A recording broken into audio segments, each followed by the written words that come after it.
what's up? This is Patrick. Welcome to episode 44 of the Double ETF podcast, Everything Except the Football. I hope you guys are doing great. Today we have Ron Hansen out of Wisconsin. Ron has been on my list for a while, but it never quite fit with the schedule and all that.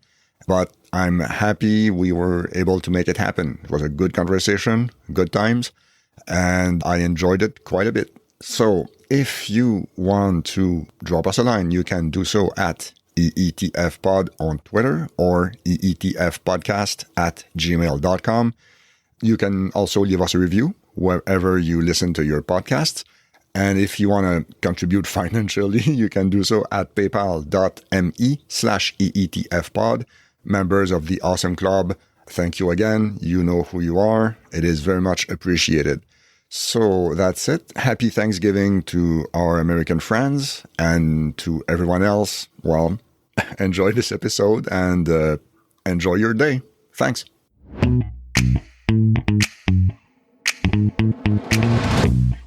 All right. So welcome back, everyone. Welcome to episode 44. Tonight, I have the pleasure, the honor. It's long overdue, if you don't mind my saying. Straight out of Wisconsin, Ron Hansen. How are you, sir?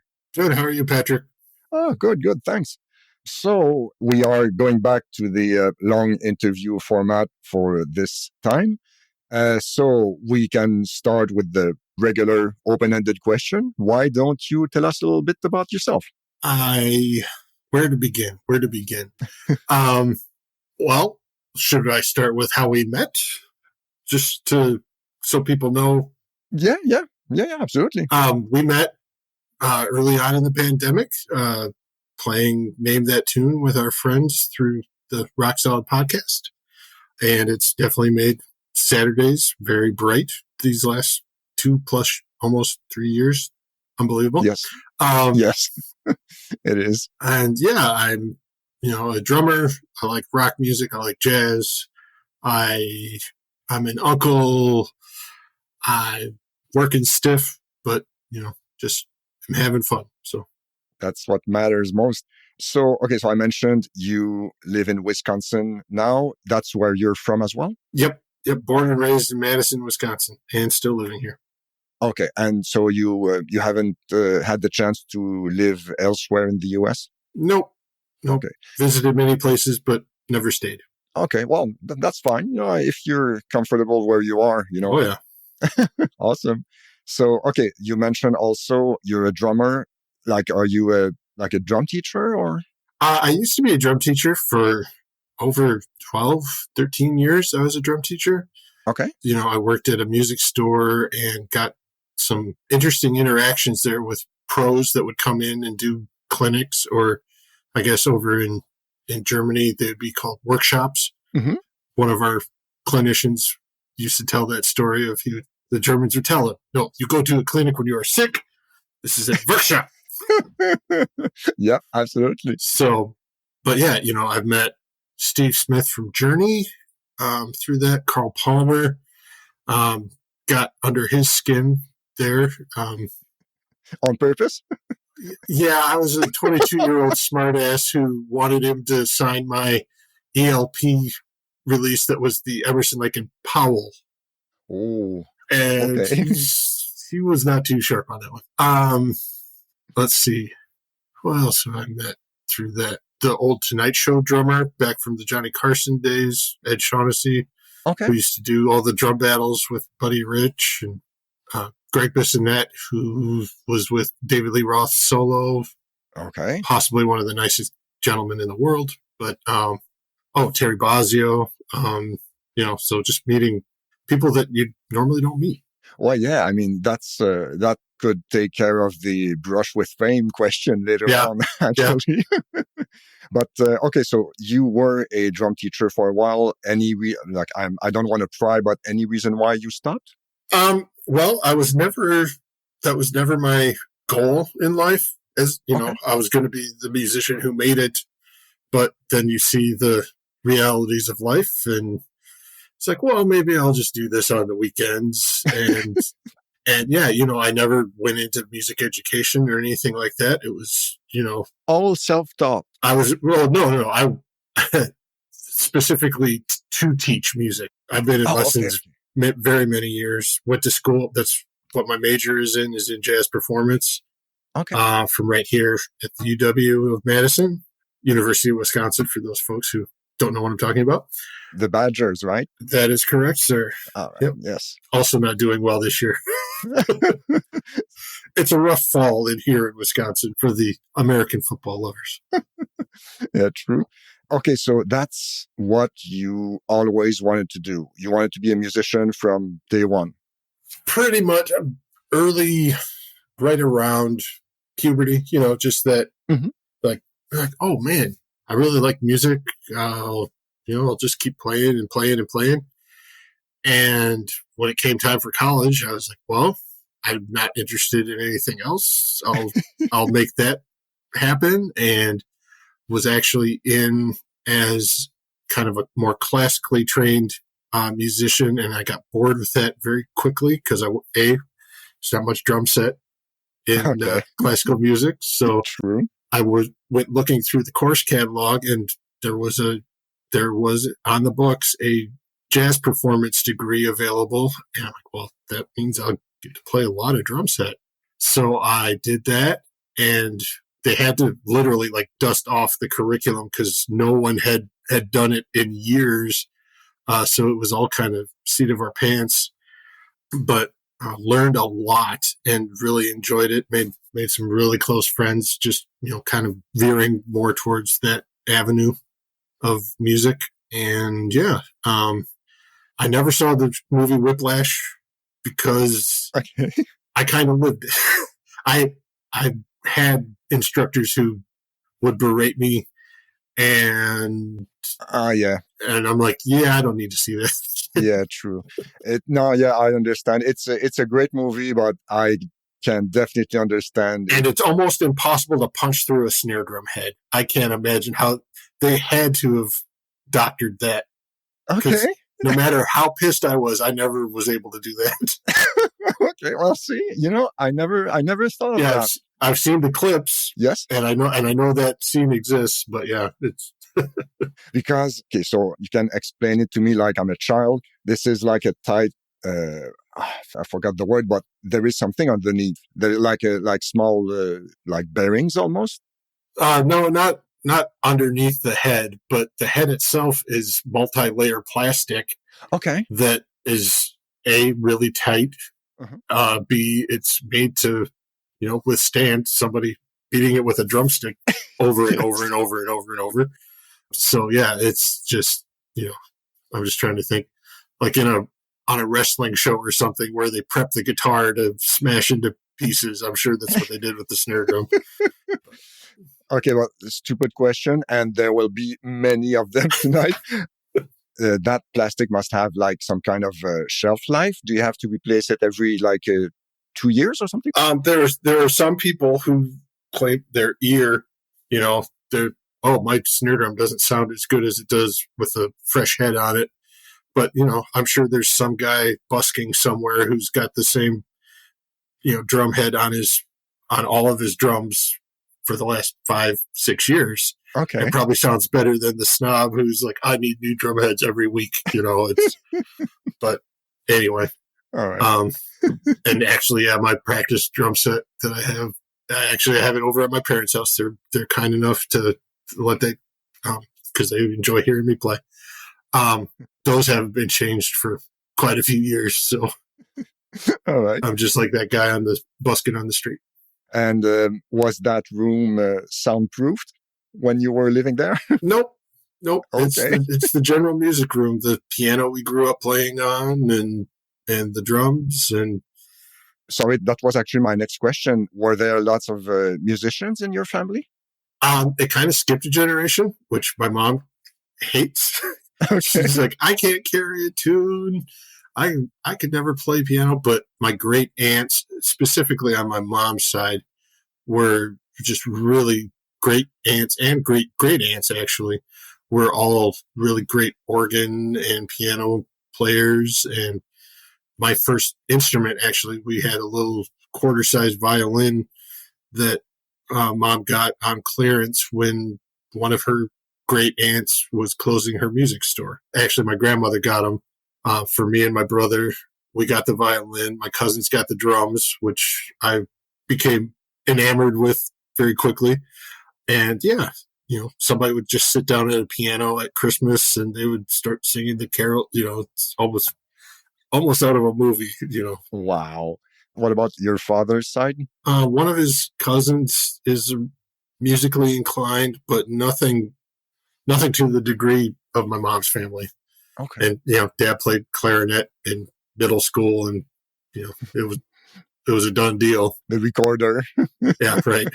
So forgive me for my just basic knowledge of American demographics, but if I remember, Wisconsin had a strong German and Scandinavian immigrant. Oh yeah, yep. Okay, yeah. And I guess that explains your last name. That explains it very well. Yes. Okay. Have you traced it back to somewhere specific? Well, it's funny you should ask that. My dad is a genealogist. Oh. He was a reference librarian for the state of Wisconsin Historical Society for over 40 years. Another librarian. Yep. That's why I get along so well with some of our Name That Tune cohorts. Awesome. I speak their language, but he was also one of the country's preeminent genealogists. Okay. So I have quite an extensive catalog of where we came from. I think he's still doing some work on some branches of my mom's family, but yeah, he's traced the Hansens back to the little fishing village in Norway that they came from. And oh, wow. Okay. Yeah. So yeah, when we had that little project in elementary school, my work was done in half an hour. Hey, Dad, how about this? Yeah. Okay, so originally from Norway. Mm-hmm. Okay. Yep. But yeah, we've got my dad's dad married a French Canadian woman, the St. Louis family, and Chartreux, and yeah, there's German in there. I haven't looked at the genealogy in a long time, but I know it's mainly, at least on my dad's side, it's Norwegian, French Canadian, and the German. So, okay. Yeah. Wow.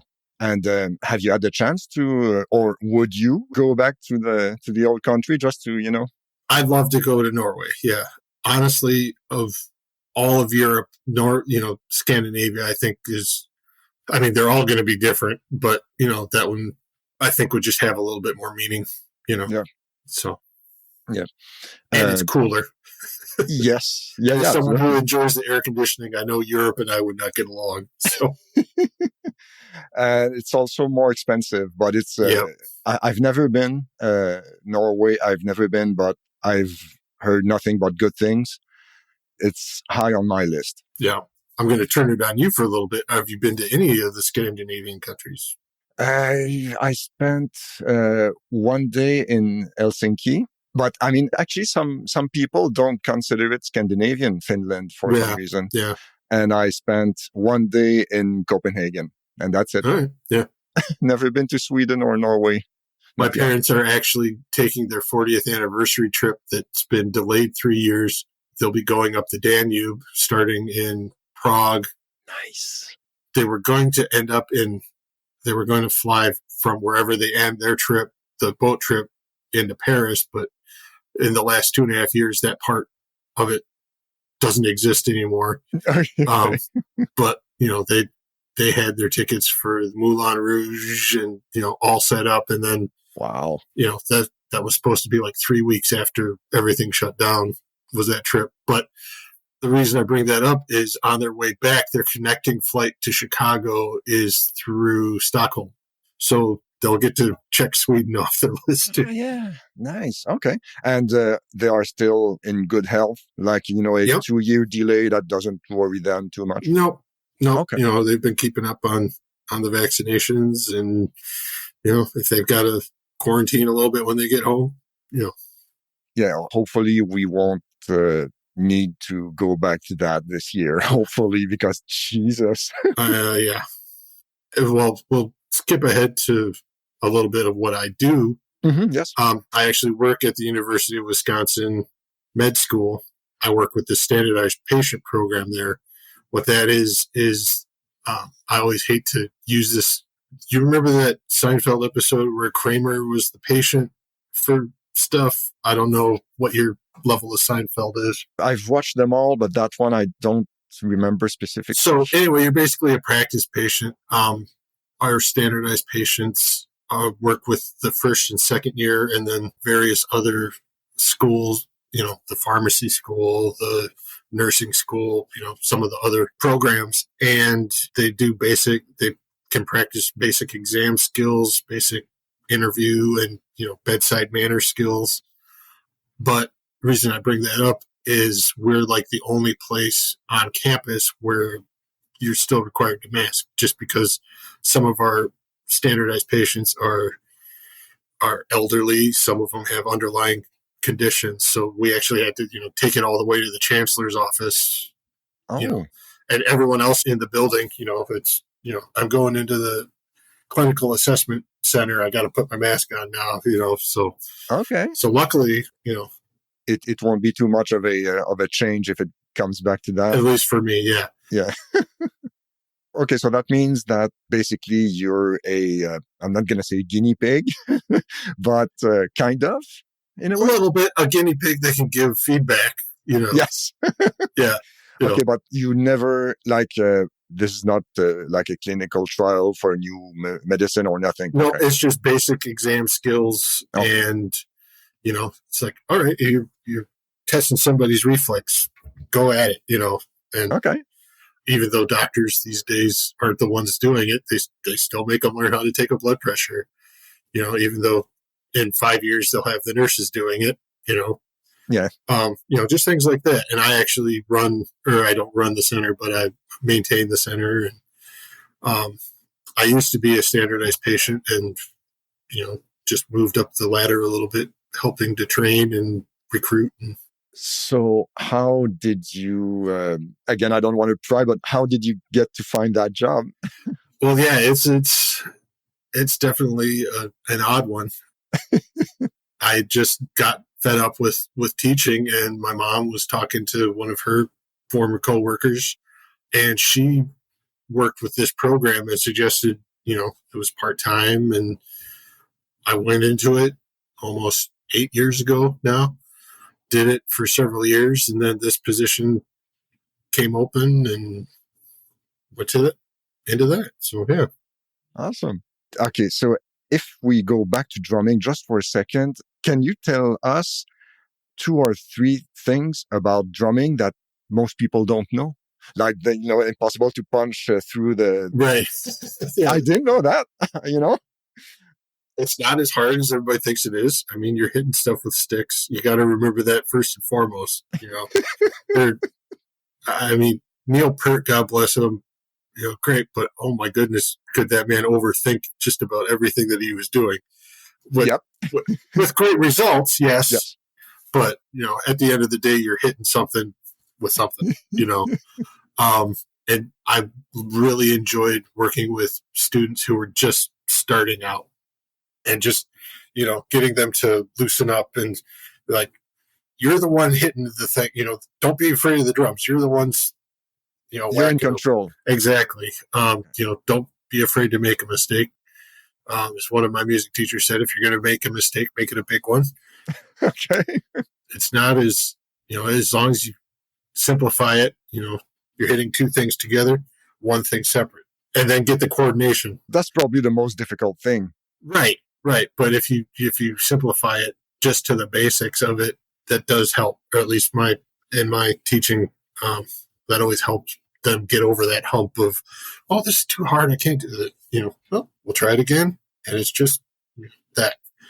What else might not folks know?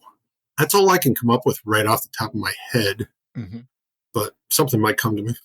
Okay, so then I might follow up with another question. Which type of music would you consider the hardest to play drums on? Well, since it's taken me so long, I would probably say jazz drumming, because I mean, like with anything, there's a lot of people that are good, really good at it. There's a lot of people that are bad, but jazz drumming, because that one, if you don't have the feel, it shows. It shows really quickly. You know, with rock drumming, you can get away with a lot before people notice, or at least in my estimation of it, I guess. Not to sound too pompous. But the biggest compliment that I get, I'm not a chops master or anything like that, but when somebody said, "Oh man, I love playing with you," the pocket, the groove is there, and it's like, thank you. Yes, that makes your day. That makes my day. Yeah. Tasty. That's an adjective that I love. His playing is just so tasty. It's just so nice. Okay, so then I'm gonna ask you for like a hot or maybe a warm take. Who would you say is the most overrated drummer? Oh boy, that's a tough one. I've never understood. I mean, what they do in the studio is great, and they've come up with some great grooves. But people like Steve Gadd and Dave Weckl, two studio drummers. Dave Weckel's kind of they're both great drummers, but I've never understood just this worship almost. Worship of them. And Steve Gadd, you're a studio drummer. I know you were touring with Eric Clapton. We won't get into that. But you're a studio drummer. Why did you get the Kenny Rogers facelift? Oh, okay. Valid question. Look for images of Steve Gadd pre-1990, whatever, and now. And he's got that, that bad Kenny Rogers facelift. It was, why? You're a studio drummer, but great grooves and everything. But, yeah, some of the drumming nerds they fawn over them. And I just don't get it. Okay. I'd rather hear John Bonham just lay into, just shuffle rhythm or something, which I'm sure he stole from a Steve Gadd recording in the early 70s, but he's got that certain je ne sais quoi about it. So, but yeah, there's my hot take on overrated. And Buddy Rich technically is overrated, but I love it. I love to hear it. I love everything about it. But, when it comes, if it wasn't his band, a lot of people would fire him for taking a solo like that, self-indulgent and, yes. and chop, it's all chops. But he did have nuance, and there's a reason that he drummed all his life. He was a really good player, but for what he's celebrated for, that's kind of, I don't know, kind of overrated. Okay. Just the chops, and we're like, oh wow, look at him, that drum solo. Yeah, he could get away with that. But anyway. Okay. All right. So about drumming, for long-term drummers, I'm guessing there must be some physical damage long-term. Yeah. There was an instructor that worked at the same drum shop that I did, who, like, the calf muscle got so big that it was damaging the fascia. Oh, wow. Yeah. Like, Jesus. Like, I can't remember if it was whatever. He was teaching so much and doing recordings and stuff and playing so much that he'd overdeveloped that calf muscle. Wow. And yeah, I think it was if he was a traditional right-handed drummer, it was probably his right foot. Okay. I had tendonitis issues in high school because I was doing marching band, I was doing jazz band, I was doing concert band, I was playing when I got home, so much.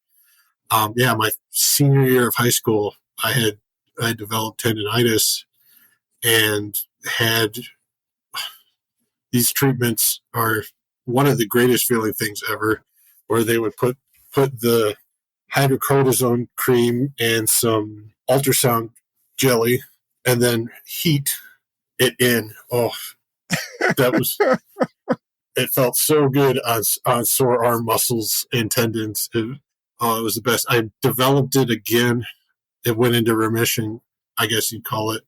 And halfway through my freshman year of college, practicing all the time. It came back again, and my first thought was like, oh, hopefully I get that treatment again. Looking forward to it almost. Yeah, but as long as you're always you stretch, and there's been a lot of research done on posture and just all the things that you can do to cut things like that off at the pass. Yeah. I brought up Buddy Rich. He had back problems. It's because he was hunched over his snare drum doing this for instead of having a straight back, engaging his core, and letting the arms do the work. He also came from a time where he didn't really have adjustable thrones, and the height was the height that you. That's another thing about drummers, and our big egos. We sit on thrones, not stools, but we call them thrones. I didn't know that. There you go. There's another. Well, yeah, exactly. But yeah, so yeah, that's experience I've had. And yeah, if you ever read a drumming magazine, they'll ask, what do you do to keep those things at bay? And they've always got articles on how to do that very thing. Yeah, you're also sitting down all the time, so that can be another set of problems. Yep, exactly. Something to look out for. All right. Okay. Before recording, we mentioned a little bit sports. I know that Wisconsin, you mentioned college football earlier, and the Packers as well. Is the NFL your biggest, or football in general, your biggest sport? Or no, I'm a baseball guy. Oh, okay. I wasn't always. That was the first thing that I kind of got into briefly. Like going up to Grandma and Grandpa's. Grandpa always had the Brewers game on the radio, and that was what we went to because we had a minor league team, a single A team. They were a farm team for the Athletics. Oh. When I was growing up, Jose Canseco was actually in the minor leagues here in Madison, and his brother Ozzy, when I was started going to games, and that was a mile and a half from our house. And that was kind of the little minor league baseball team right in town. It's now like a college. It's gone through a couple of once the Major League Baseball left. We've had a couple of minor league college leagues, I guess you would call it. College kids on summer break, basically, getting a chance to act like big leaguers. But yeah, it's always a fun thing. Yeah, so it was always kind of baseball. We mainly because when I was growing up, the Packers really stunk. Yes. Badger football really stunk. Okay. I work on campus, and these students are like, "Oh my goodness, they've lost 4 games." And I'm like, "Wow, you weren't around in the '80s, were you, kid?" Don Morton was the coach when I was really starting to realize what was going on, and those were some rough teams. So yeah, it was always baseball. So always the Brewers. Yep. What's their biggest rivalry? Biggest rivalry right now would be the Cubs. Okay. It's only an hour and a half, depending on how you're getting there. Yeah, about an hour and a half down the highway.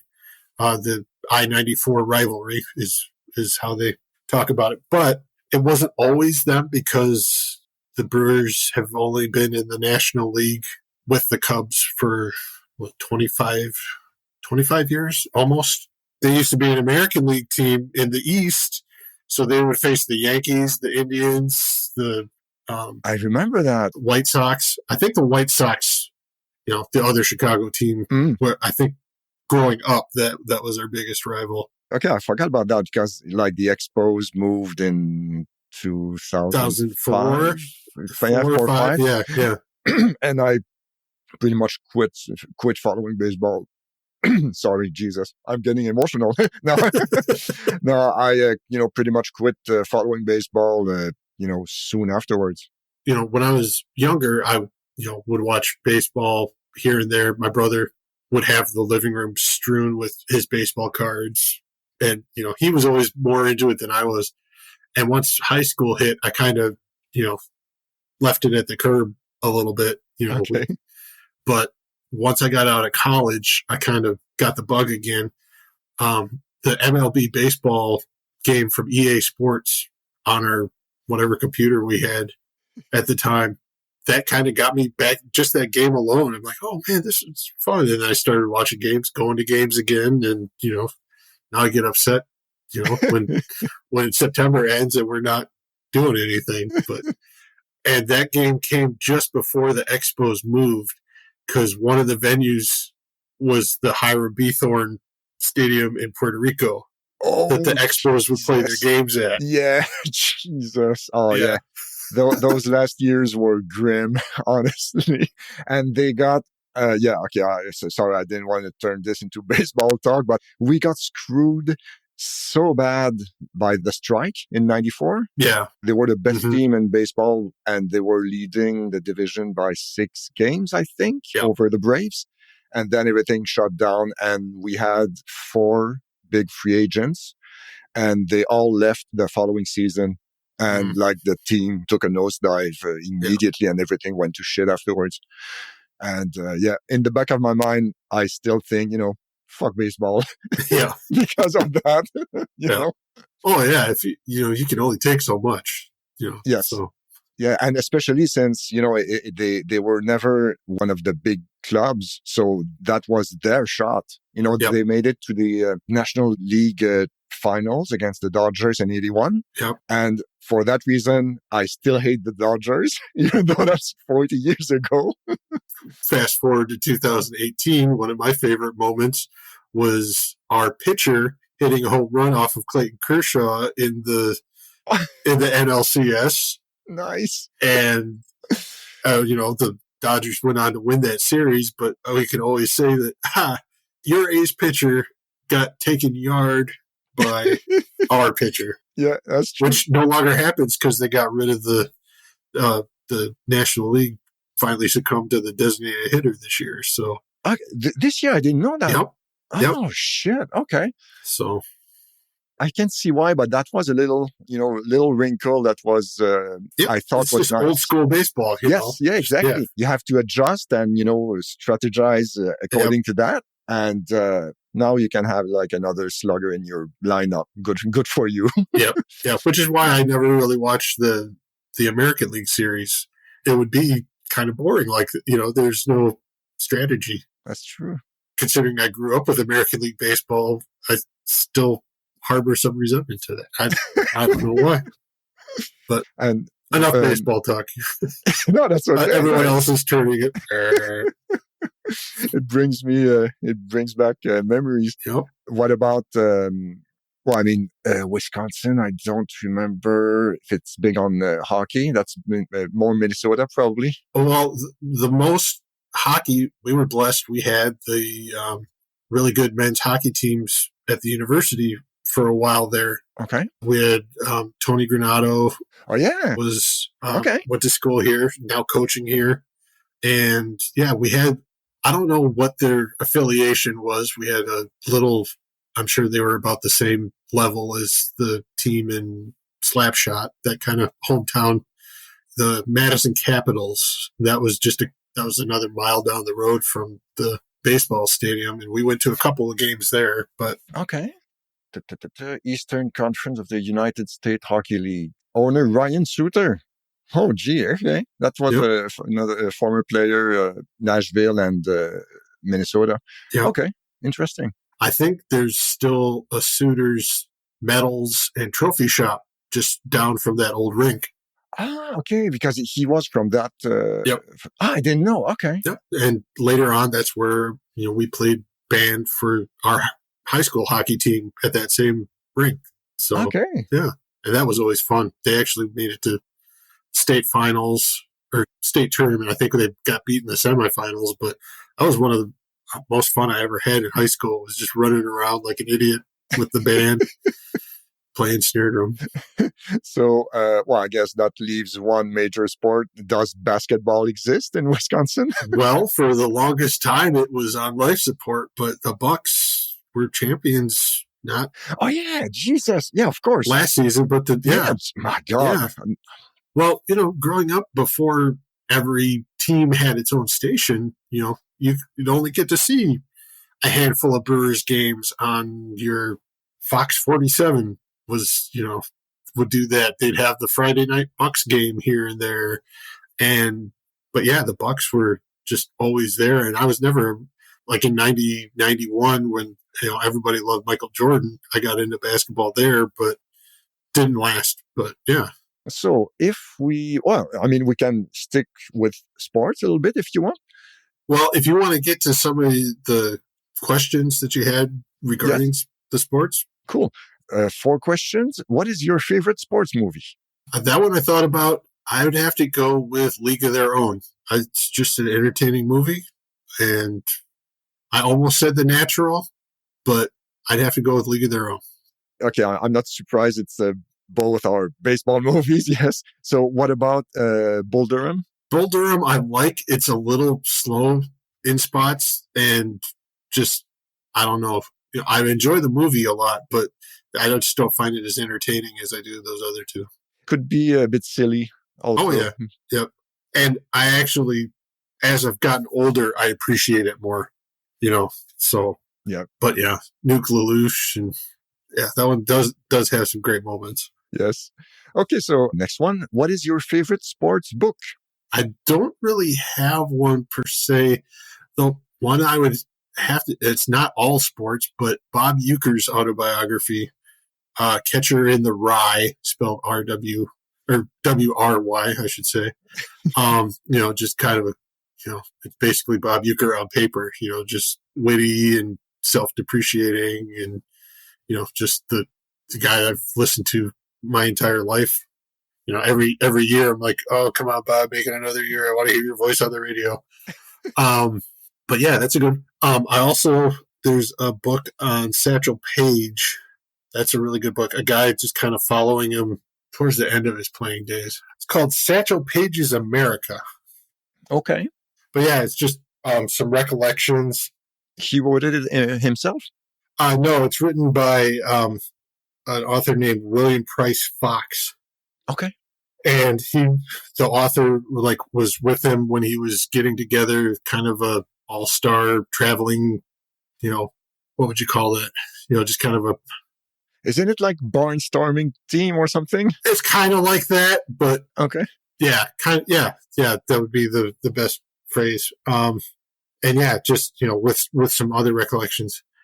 So yeah, those are 2 really good ones. Another one that's a fictional sports book is by, I can't remember the name of it, but it's by Robert Parker, who did the Spencer for Hire series. Okay. He wrote a fictional book where this detective was hired as a bodyguard by Branch Rickey to protect Jackie Robinson in the early days of being with the Dodgers and getting him out of, mobs and dealing with assholes and things like that. It's fiction, but yeah, what's the name? I can't remember the name of the book, but yeah, if you just look up Robert Parker, Jackie Robinson, you'll find it. Double Play? That's it. Okay. All right. Double Play, paperback 2005. Yep. Okay. Okay, so next, what is your earliest memory of a sports event? Not in person.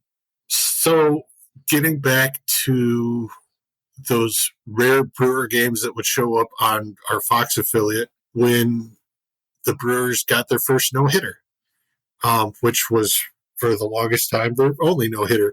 1987, Juan Nieves was the pitcher. They were in Baltimore against the Orioles. It was spring break, and my grandma and grandpa were in town, so we were watching the Brewer game because if they were on, my grandpa was going to watch them. And about 5th or 6th inning, they're like, hey, he hasn't given up any hits. So we got to stay up past our bedtime and watch to see if it happened. And Robin Yount, our star center fielder, who, if you were a kid in Wisconsin, you grew up, loving him, lays out to catch the fly ball that's coming to center, does a slide. Some people say he didn't need to make the slide, but it's certainly memorable. And yeah, that was probably my favorite early memory. Yeah. All right. So yeah. Nice. Good one. And the fourth question, what is your favorite or most memorable game that you saw in person? That would be the NLCS matchup where Brandon Woodruff got the home run off of Clayton Kershaw during the championship. That would definitely be my You were there. favorite in person. Yep. Ah, nice. Yep.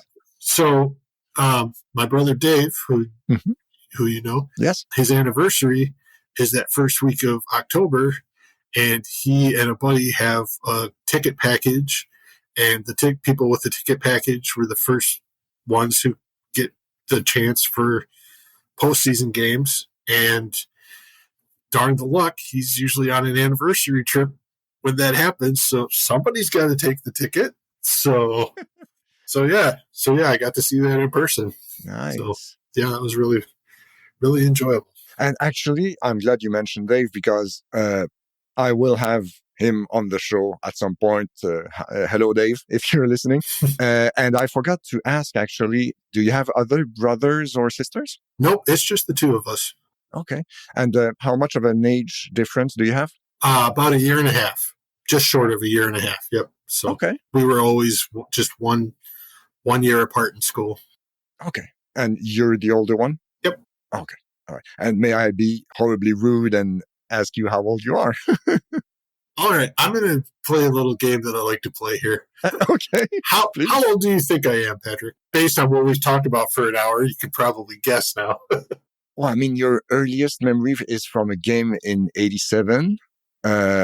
So I'd say probably 46? 44. Okay. I'll be 45 in February. Yep. Oh, okay. Okay. All right. So, yep. Okay. Cool. Yeah, a lot of people say when they find out my age, like, I would have thought like mid to late 30s, but I guess I'm losing it now. But, well, COVID. Yeah, right. COVID got to everyone. It's been rough. It has sometimes. It has for sure. All right, so we can switch to music questions if you want. Excellent. All right. Okay, so what is your favorite music movie? I would have to say Amadeus. Good shout. Yes. Yeah. I remember seeing it on HBO when I was way too young to know what the hell was going on in the movie. But I was always very intrigued by it. And it's full of Mozart music. So, yeah, I'd have to say that's probably my favorite music movie.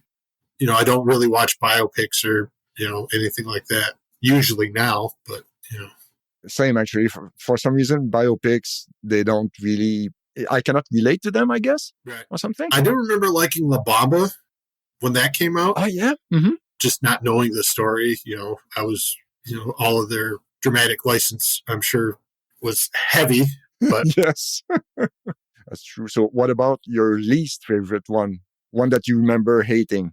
I've never understood why people like the movie Heavy Metal. That's the cartoon, right? From 81? Yeah, okay. Yeah, I don't get it. I mean, I've probably just never been stoned enough to appreciate it, but maybe. Yeah. It's never too late. Yeah, that's true. I mean, I've seen it once a million years ago, and I remember more the visuals. Yeah. But yeah, I mean, I guess there must be some kind of, cult following about that movie. Yeah. And yeah, okay, that I can get it why it's a mystery. Yeah. It was one, maybe two times. I gave it a second chance, and I was still like, nope. I mean, even the mix in the music, hearing the album recording of Heavy Metal, Sammy Hagar song, and then you hear the mix in the movie, and it's just a more raw mix. But yeah, just never did that for me. Okay. Never did it for me. All right. Okay, so what about books related to music? What's your favorite one? I really like Grace Slick's autobiography. Okay. It's called Somebody to Love. I'm sure the editor thought long and hard on that title. That one's really good. It's Grace Slick just being honest about things and, no filter. So, as she does. Exactly. Have you ever seen any of her old appearances on Letterman? No. Just like back in the late night days, it's basically that, in person. Just, yeah. And she's talking about, China, who was probably in her teens at that point, and just, fascinating lady. But, I think that would probably be one of my favorite music books. And is there one that you remember hating? Not really. No. I mean, other than the music history survey book that I had to read in college that caused me to look for a jazz degree. I don't really think there's many, if I'm not interested in the subject, I won't read about it. Well, yeah, exactly. Or if the book really sucks, you'll just, stop reading, and be done with it. Exactly. That makes sense. Okay, so next question. What was your first concert? Technically, like Sesame Street Live. Okay. But first proper rock concert would be Rush. Ah, nice. Counterparts Tour, 94. Okay. Primus opening. It was just before I got my license, so our drum teacher at the time actually took us because he was a big Neil Peart fan. Okay. I had worked all week on learning the drum part to Spirit of Radio and played that in my lesson about 2 hours before the show. And then we went to the show and loved it. And Jesus. Yeah. Where was it? Which city? It was here in Madison at the Memorial Coliseum, which gets a shout out in the liner notes of Van Halen's second album. The Sheraton, I think, is actually what gets across the street from there is what gets the shout out. But okay. So yeah, growing up, that's where all either that or the Mecca, which is the older, where the Bucks used to play early on in Milwaukee. Those were the two. But now we've got the Cole Center here on campus. They had the Bradley Center where the Bucks played, which has already been torn down and replaced with the Pfizer Forum. And so just right here in town. Nice. Okay, so what about your favorite or your most memorable concert? That would probably be, and for anybody who knows me, it's kind of obvious. It's when I got to see Queen with Paul Rogers. Wasn't the real thing, but it was the closest I was going to get. And we saw that twice. They had announced they had done their European tour. Was it 2005, I think? Mm-hmm. And they announced one show in New York and one show at the Hollywood Bowl. And my brother and I are like, we'd go to one of those shows. Yeah. So that was the first time either one of us ever went to LA, was to go see Queen with Paul Rogers at the Hollywood Bowl. Nice. And then the next night we saw the Foo Fighters and Weezer in Long Beach. Wow, that's a pretty good combination. Yep. And then a month later, they announced that they were doing a North American tour, and we got to see them in Milwaukee. Oh, wow. So, yeah. But, yeah, that Hollywood Bowl, that was a special one. So. Nice. Yep. Well, actually, I forgot to ask you, what is your top three when it comes to bands or artists? Queen's obviously at the top for me. Mm-hmm. Probably Van Halen. Mm-hmm. Third one kind of rotates. Van Halen with Hagar or David Lee Roth? Pretty much the entire. Okay. There's bits of Sammy that I can't stand, but I can always just pay attention to the drums and guitar, True. Some of those Sammy lyrics Dave's make no sense, but at least they're not completely insipid, like Sammy sometimes can be. Those are definitely my top two. I can't really put a name to, one day it could be Led Zeppelin. One day it could be Lisa Stansfield, Oh, wow. Okay. Yeah. Yeah. I fell in love with her voice when she hit the scene and, kind of lost track of her and then kind of picked it up again. And yeah, it's hard to pick a third one. Okay. But that brings another question to mind, and I'm surprised it's not there because it probably should make the list. Which celebrity death bummed you out the most? As you mentioned, Van Halen. Right. Oh, that one was a bummer, but for years you kind of saw it coming. You would hear that he was in bad health for, those last couple of years. Yeah. That was a bummer, but I wasn't really a Queen fan when Freddie died. So, that would have been my answer had I been more up on it. But, and we're just talking celebrity wide, right? Doesn't have to be Well, I mean, musician. ideally, but, Yeah. you know, Well, musician wise, I mean, I was never a huge fan, but the Chris Cornell mm, announcement just kind of blew my mind. I'm just seriously, who's left of that scene? And yeah, and it seemed to be, well, I mean, okay, I'm not Mr. Current Affairs when it comes to that, but in that case, it really seemed to come out of left field for me anyway. yeah, that one. I mean, it didn't affect me humongously, but it definitely threw me for a loop. Yes. You know, Yeah. but yeah, no one's really been earth shattering, but yeah. Okay. All right. So next question. What was the scariest concert crowd you've ever been caught in? Ozfest '99. Okay. It was early July. It was muggy and hot. And that was right when people just got creepy. That was when Insane Clown Posse and, just that, and Limp Bizkit, just all of those Mm, metal whatever you want to call that metal, where the crazies really came out. I don't yes. know. I don't know how to describe it, but and it was hot. We weren't really close to the mosh pit, but it was definitely some questionable people around. And one of my buddies got hit in the head with a full water bottle that got chucked. Yeah, and yeah, that was a rotten afternoon. But the end result was worth, because that was I think it was the last tour where it was all just the original four Black Sabbath reunion folks. So Okay. with Bill Ward still on drums. So Okay. So next question. Is there a band that turned you into a fan after you saw them live? not really. If I'm seeing somebody, it's usually because I am already a fan. Mhm. I can't really think of. I mean, there's some that cemented that Mhm. status. Like I'm a fan of The Darkness.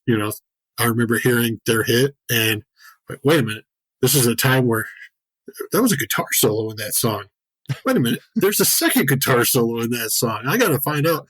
And, I got their album and, enjoyed it, and then went and saw them live in Milwaukee, which I think was like their first show of their in North America. And I'm like, okay, yeah, obviously he's borrowing a lot from bands that I like, but, it was a really, really good show and kind of cemented that. Nice, nice. Okay, so next question, and we probably covered a bit of that earlier. What is your most memorable or your favorite brush with fame? It's an easy one. It was a meet and greet, but it was meeting Brian May. Okay. Getting to meet him when he released his second solo album.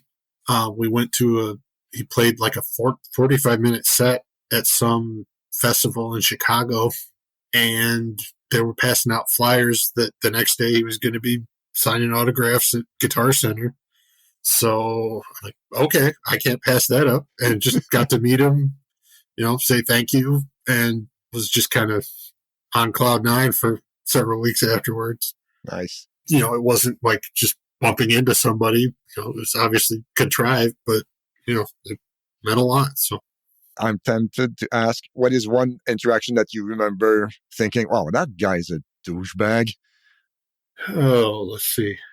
I'm sure I don't think there's really any. I'll have to admit that I thought Carl Palmer didn't take the joke well and didn't understand why, but that was the arrogance of youth there. But yeah, all the people that I've met really have been sweet people, and if I were to run into a douchebag, I wouldn't introduce myself or anything. So You would run the other way. oh, that's that douchebag that I can't stand. Yeah, Oh, yeah, that's Ted Nugent. yeah, right. You cross the street. Stay away from the guy. This old man is bitching at me because I'm wearing a mask. Oh, it's Eric Clapton. Yeah, go fuck yourself. Oh, yeah, exactly. Okay, so next question. What piece of music memorabilia would you like in your house? I'm going to keep going back to my boys here. I'd like Freddie Mercury's crown from the Magic Tour. That'd be cool. Yep, good shout. All right. So next question. Name me a cover song that was better than the original. I've got a couple that I like. I'm trying to think. That's a good one. That's a tough one. There's, and I didn't know that it was a cover originally. There's a Pretenders song called Human that was a hit for them 13 or 14 years ago. Hmm. It was actually originally done by the Divinals. Okay. I've always really, really liked the Pretenders version, and they actually did two versions of it. The one that's on the album, and then one that I guess they call it the class mix that was like on some soundtrack or something that had horns added to it that just raised it up a little bit. That's a good one. I've always liked Van Halen's "You Really Got Me." Mm-hmm. You know, just the energy. I mean, it's a great song, either version, but just the energy in the Van Halen version. Yeah, that's a good shout. Yeah. I agree with that one. Okay, so next question. Tell me your favorite anecdote, if you have one, about a concert that you left early. I've never left a concert early. I was thinking about that one, and I was like, no. I thought I once saw one of the Elton John, Billy Joel double bills, and I thought about leaving before he played Piano Man, but I stayed. Okay. Like, I don't need to hear Piano Man. But I went to the piano bar that I used to frequent at that point, and the owners were at that same concert, and they did leave for Piano Man because being in a piano bar, they've heard that song probably more times than Billy Joel's heard it. So Yeah, that's true. Yeah. At some point, enough is enough, Yeah. you know? Okay, so we can switch to the quick and quirky questions if you want. Let's make it happen. All right. First part. Question 1. Would you rather speak all languages or play all musical instruments? Speak all languages. Did you have the chance to learn some at school or? So here in Madison, when I was growing up, when you hit middle school, in 6th grade, you got a semester of Spanish and a semester of French. And then you got to pick which one you wanted to continue with.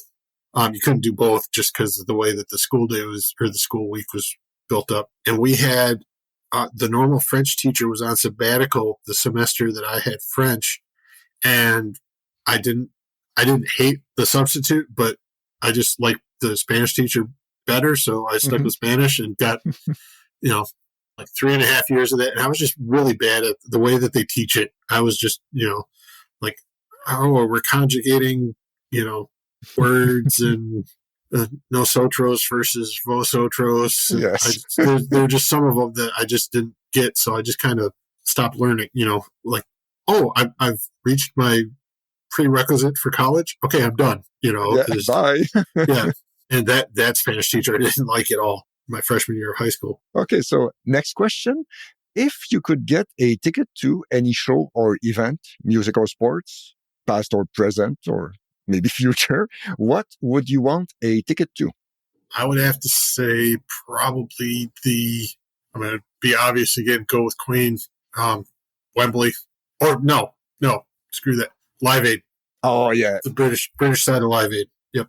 Great answer. I've had that answer a few times, but it is such a good one that, BBC did a retrospective on it. I think it was for the 20th anniversary, and just like all of the lead up to from all the St. Bob stuff to cajoling the bands to get there, and just it was really fascinating.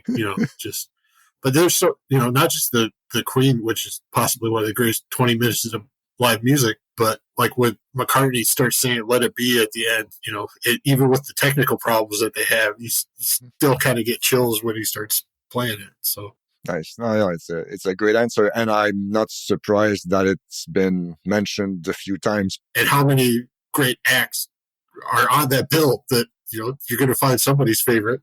Yes, absolutely. What about any event in history?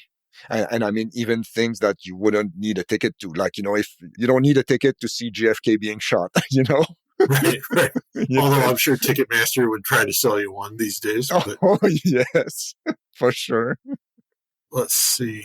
I would have liked to have seen, I'm going to kind of stick with music, like the Rat Pack's residency in Vegas, just to be in that Las Vegas and get that, that sense, shortly before JFK there. Yeah. But yeah, just that whole vibe and, seeing those guys in their A game, that would be really cool. And just Vegas itself during those days, that must be like, crazy. Yeah, exactly. But yeah, everything else in history would have been, again, no air conditioning and smelled really bad. So yeah, the cigarette smoke must have been that overwhelming in Vegas. Yeah, I can't imagine. Oof. But yeah, I can't think of really anything historical other than that. That's okay. No problem. Next question. What is your favorite insect? My favorite insect would probably have to be a lightning bug. It's just pure summertime, just fascinating. Fireflies, lightning bugs, whatever we call them. Just really cool. That works. Absolutely. Next question. What scene from a movie scarred you for life? Large Marge in Pee-wee's Big Adventure. That scared the hell out of me when I was a kid. When they do that, oh my God, I jumped out of oof. Okay. That's good. That's good. Okay, next question. What is the best nickname you've ever heard? Well, being a guy with red hair and the full name of Ronald, I can tell you which one I'm not fond of. I've always liked Big Red. Oh, yeah, okay. I like Big Red. That works. So, yeah. And what about for other people? Oh, for other people? Well, yeah, in general, the best nickname, yes, in general. Oh. Could be like sports or, high school or whatever.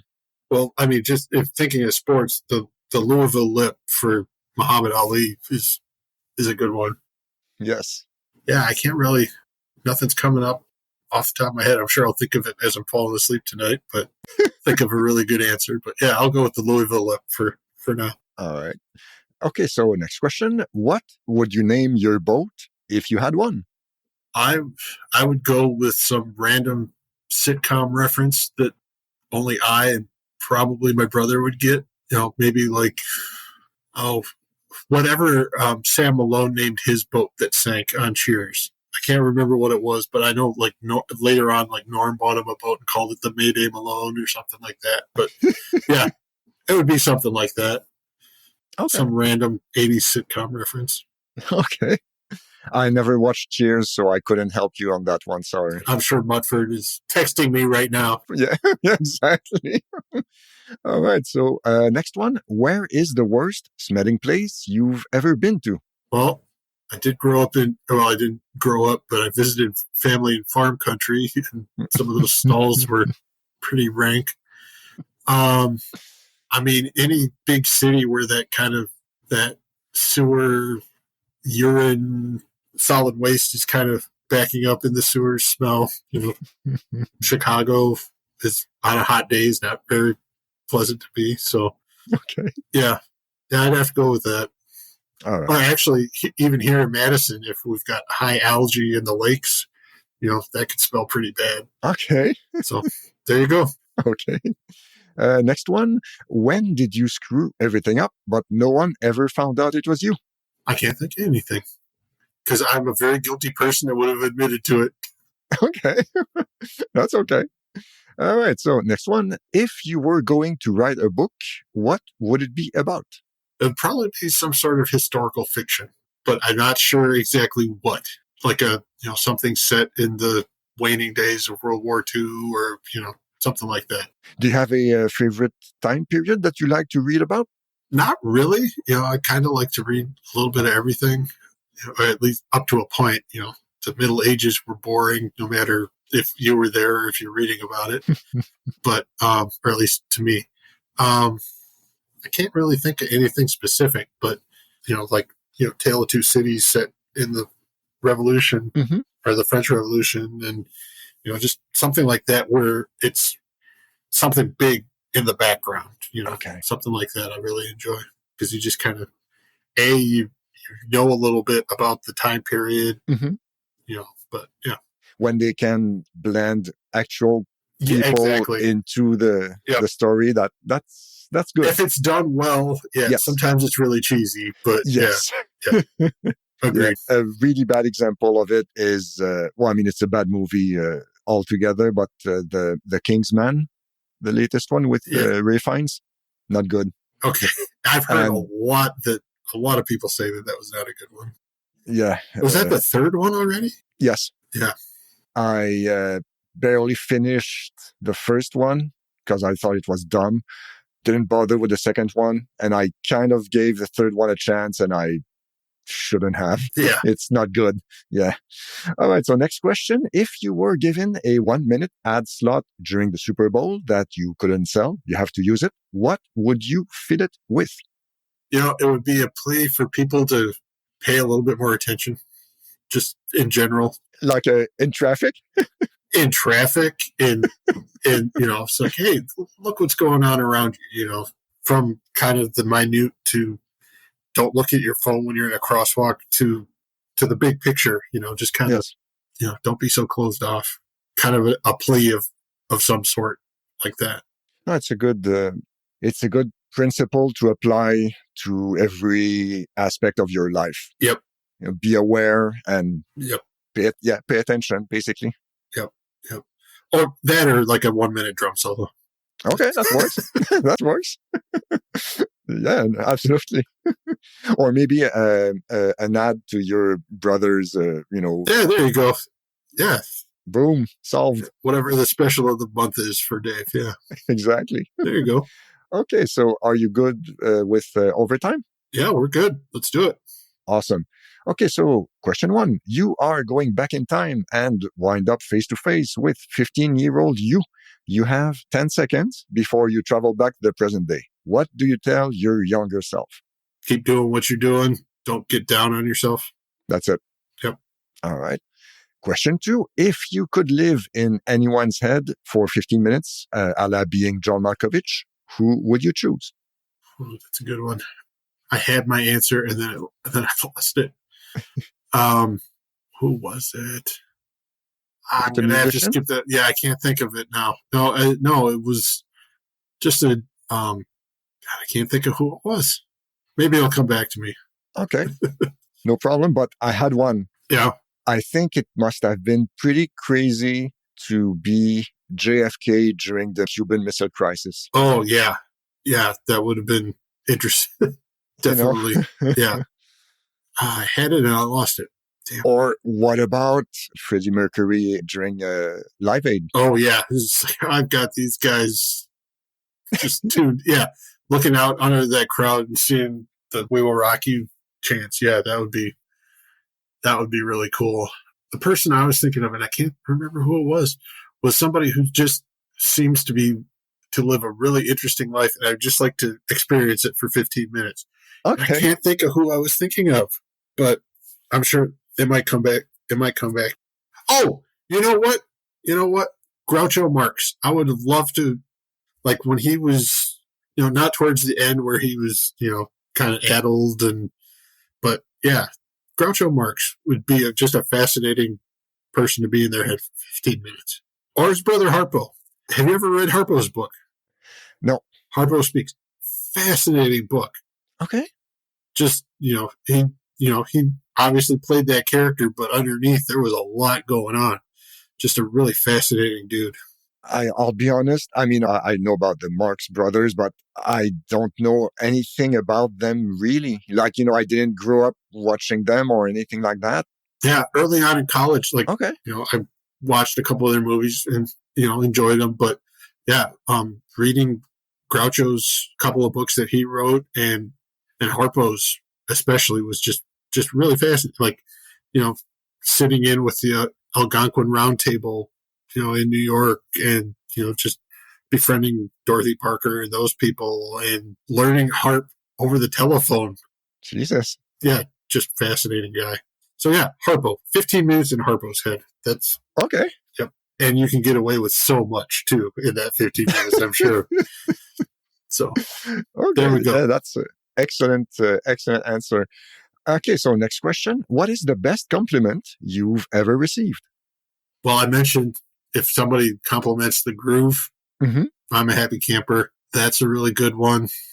I can't think of anything really earth shattering, changed my life compliments.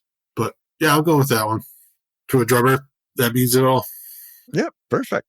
Okay, so next question. What is your hometown best known for? The Badgers, probably. The kind of when people think, although on Jeopardy, they mentioned Camp Randall and a cheese shop. Nobody got it Okay. because it was like named the capital city or something, and they gave like 2 landmarks in it. Okay. And Camp Randall's where the Badgers play football. Oh, okay. I would not have had. Lakes. We're the city of Lakes. That's Oh, yeah. Okay. Yep. It's like an old army grounds that they built the stadium on. Oh, okay. Yeah. I think from the Civil War. Wow. So, yeah. I had no idea. Okay. Well, I've lived here my entire life, and I went to school there, and I work at the university, and I can't tell you the whole backstory on it either. So That's all right. No problem. Okay, so next question. Give me 3 items on your bucket list. I've yet to do it. I need to learn how to dance. Tango would be actually to do that. I know it was a goofy scene instead of a woman, but being able to just, hey, care to dance, and then just Boom. take over the dance floor with a tango would be fantastic. And then if things ever calm down and I can actually start taking some dance lessons, that's up there. Getting off of this continent, I've been to the Bahamas and the Dominican Republic, but I want to do some more traveling eventually. Australia, or finding that little village in Norway. Yes. And I can't really come up with a third one. I don't really think of bucket list stuff that much, but just getting to enjoy watching my niece grow up. Yep. And get as much out of that as I can. Yeah, that's always a good answer. Yep. That's true. For sure. Okay, so next one. What is the best insult you've ever heard? I'm trying to think of like one of those old Rodney lines or something like that. Like, is that your face or something like that? But I can't think of one right off the top of my head. I know hearing my dad come up with some gems while he was driving and angry, calling somebody a pinheaded fuckball. That's one that stuck. That's good. Yeah. So we'll go with that. Okay. Yeah, good answer. Okay, so question 7. If you could have dinner with 3 people, dead or alive, language, not an issue, who would it be? I'd go with Harpo as one of them because, like I said, fascinating guy. FDR. Mm-hmm. And I'd want it to be entertaining. I mean, Harpo, I'm sure, would have us in stitches, but yes, some wit like Oscar Wilde or just somebody that would be very entertaining. Yes, absolutely. And what would be on the menu? Some good Italian food or some good sushi. Okay. Yeah, those are 2 of my favorites, so that's what we'd eat. All right, sounds good. I'd take half-assed Italian food too, honestly. But I wonder what Oscar Wilde would think about sushi. I don't know. Yeah, I'm sure he'd have some comments, but and I can't imagine what Harpo would do with the sushi too. Also a good question, for sure. All right, so next question. What is the biggest surprise you've had over the last few months? Good or bad? The biggest surprise was last week's elections not being the red wave bloodbath. Yeah. Yes. That not happening was a surprise. Yes. So, yeah, good and or bad there. Oh, definitely good. Yeah. Yep. If you ask me. Yep. I agree. All right. Okay, so next question. What keeps you up at night? Or we could rephrase that to what is your biggest fear? I don't really have one anymore. Just not getting done when I want to get done. Mm. That's the biggest fear is, those things on the bucket list, running out of time before I get a chance to do it. That's the biggest, a little sidetrack. I've dealt with anxiety for a long time. That that used to keep me up a lot. Mm-hmm. But knowing that I've got that under control, I can think about other things and be able to fall asleep pretty easily these days is pretty cool. I don't want to pry, but it was like crippling, like it was really bad. Yeah, it was pretty bad there for a while. Yeah, I've had some waves here and there, but I've been even in the middle of a pandemic. It's been one of the better up periods. So yeah. Do you have medication for that or mental exercises? Or? Yep, mental action. I've just a little bit of everything keeping me going. So yeah. Okay. Yeah. Well, good. I mean, good stuff. It's progress. Like you have that under control, so you can, improve the other aspects. Yeah. Yep. Yes. So that's good. Yep. Awesome. Especially nowadays, it's probably even more important to be able to overcome our own brain. Yep. Sometimes, because tiny sidetrack, but I've heard something a few weeks ago. Your brain's role is not to keep you happy, it's to keep you alive. Yep, exactly. It's not to keep you happy. Yep. So that can explain some weird things going on in our heads sometimes. And it's just some of those things overacting and not being controlled, and part of it, you mentioned the brain exercises, just teaching that part of your brain to, dial it back, or if that doesn't work, dialing it back with other things, so. Yes. Yep. All right. So, okay. back on track for the last question. No, the next to last question, because I got question 10A and 10B. 10A, what is your fork in the road moment, the pivotal moment of your life? Oh boy. It was, as corny as it sounds, going to a movie, watching Wayne's World. Mm-hmm. Holy shit. What is this song? They said it was Bohemian Rhapsody. Oh, okay, whatever. I can't get it out of my head. All right, and just that was my introduction into going down the rabbit hole of all the classic, not just Queen, but like all the classic rock that, we had like the 50s and 60s oldies station on in the car. We never really listened to Led Zeppelin or, various other bands. And that just snowballed into, I really want to do something with music. Mm-hmm. And like, oh, hey, wouldn't it be cool to, that just really ramped up. Like a couple months later, we got our first drum set. And it just, that winter, spring was just kind of a turning point where music became the thing, so yeah. No, it's not corny at all. It's a great answer. All right, cool. And 10B, and the last question, what are you the most proud of? Oh, being here talking to you today. Just, like we mentioned, there have been some roadblocks, depression and anxiety wise, that, there was never anything drastic, but, they were not fun times. So, being here, being chipper and talk to a good friend, that's why I'm here. Thank you. So. Thank you. I appreciate it. And it's good to have you here as well. Oh, I appreciate that. Absolutely. All right. So yeah, that's the questions. Oh, I think there was one question on there. Yes. And I want to get it in. Yeah, please. Music hot take. Yeah, please. Go for it. I don't get Stevie Nicks. I've never understood why I don't get it. Okay. Over my head. What about Fleetwood Mac? As a whole, it's okay. Mm-hmm. I prefer Christine McVie led songs. I don't know if it's just the writing where it's not just all Lindsay and Stevie, but yeah, it's a good band, but I've never understood why people really like her singing.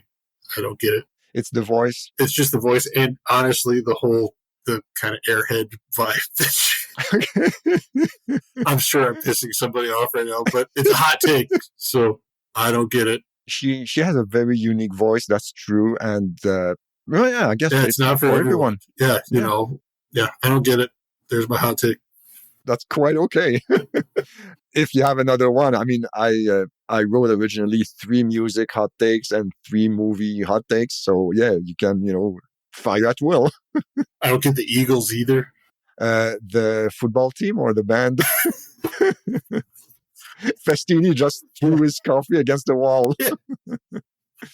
The band. Yeah, I don't understand it at all. It's always been, yeah.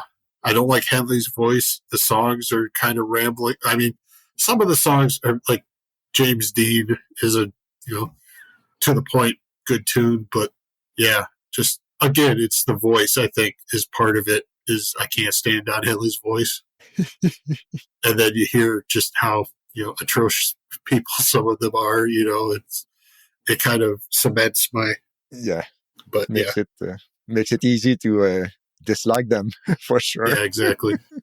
And then movie hot take. Oh, I've never seen, nor will I probably ever see a Lord of the Rings movie. Oh, okay. Just not into wizardry and I'm sure somebody's like, well, they're not all wizards. Okay, Gandalf's a wizard, right? Isn't he? I don't know. Yes, Gandalf. Yes. But don't get it. If somebody else does, that nobody's going to like the crap. There's crappy 80s movies I watch that nobody else will watch. So I can definitely understand it because I've tried reading the books. Yeah. And I couldn't get into them. It's like, how can I explain? I respect the amount of work it took to create that entire world. Right. That's really impressive. It is amazing. And created the languages and all that stuff. But I don't know, like it's the writing style that never really gripped me, I guess. Yeah, I understand. The movies were okay, but I saw the first 3 and that was it. Yeah. It is what it is. What's your next movie hot take if you have one? Oh, I think I don't really have much for the movies. One more music hot take is I don't hate the song Kokomo like a lot of people do. Okay. It's not my favorite song in the world, but I don't understand this absolute hatred for that song. There's that hot take. Okay. Excellent. It's come up on Name That Tune a couple of times and everyone starts holding their nose and but I think it's fine, as long as you don't make me watch Cocktail again to hear it. But yeah. I've seen only parts of that movie. Yeah. I actually saw that in the theater when I was 10. Oh, wow. Okay. Yeah. Isn't that a bit young for that movie?